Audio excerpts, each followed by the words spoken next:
ఏడేళ్ల చిన్నారిని దారుణంగా చంపిన కులవర్ధన్ ఆత్మహత్యతో మదనపల్లె దీపావళి చేసుకుంది. నరకాసుర వధ తర్వాత సంబరాలు చేసుకున్నట్లే మదనపల్లెలోని నీరుగట్టివారిపల్లెలో స్థానికులు బాణసంచా కాల్చారు. కులవర్ధన్ పాపం పండిందన్నారు. మరోవైపు కులవర్ధన్ నివాసముండే వీధిలోని మహిళలు కూడా పీడ విరగడైందంటూ ఆనందం వ్యక్తం చేశారు. అతని దురాగతాలను గుర్తు చేసుకున్నారు. సైకోలాగా చిన్న బాలిక మీద హత్యా ప్రయత్నం చేయడము చాలా దురదృష్టకరము. ఇంతకుముందు కూడా మా మీద అలాగే కొడుకులతో దాడి చేశాడు. అప్పుడు మేము కూడా చాలా కేసు పెట్టాము, కానీ మళ్ళీ రాజీకి రావాల్సి వచ్చింది. కానీ ఇప్పుడైతే అమ్మాయి మీద చేసిన హత్యా ప్రయత్నం వల్ల వానికి సరైన శిక్ష పడిందని మేము అనుకుంటున్నాము. ఒక 6 నెలలు ముందు సంఘటన ఒకటి మాకు జరిగింది. మా తమ్ముడు ఇట్లా దారిలో వాళ్ళ ఇంటి ముందర వెళ్తూ ఉంటే దారికి పక్కన అడ్డం పక్కకి రాని దానికి మా తమ్ముని కొడితే మేము అక్కడికి వెళ్ళేసరికి మా కొడవలతో దాడి చేసి కేసు పెట్టాము. మళ్ళీ ఏదో కౌన్సిలింగ్ ఇచ్చి కేసులు రాసినారు వాళ్ళేమో.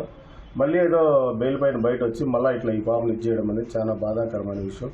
కానీ మంచి శిక్ష పడింది.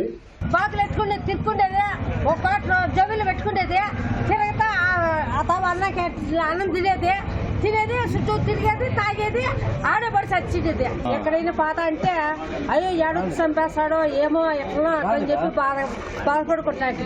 ఇప్పుడు ఏం భయం లేదు సార్, బాగా పోతా ఉంటాం వస్తా అంటాం సార్. వాడు ఏమన్నా చేశాడు కూడా అట్లా చేశాడు కదా, ఇప్పుడు చనిపోయినాడు కాబట్టి మాకు ఇప్పుడు హ్యాపీగా ఉంది.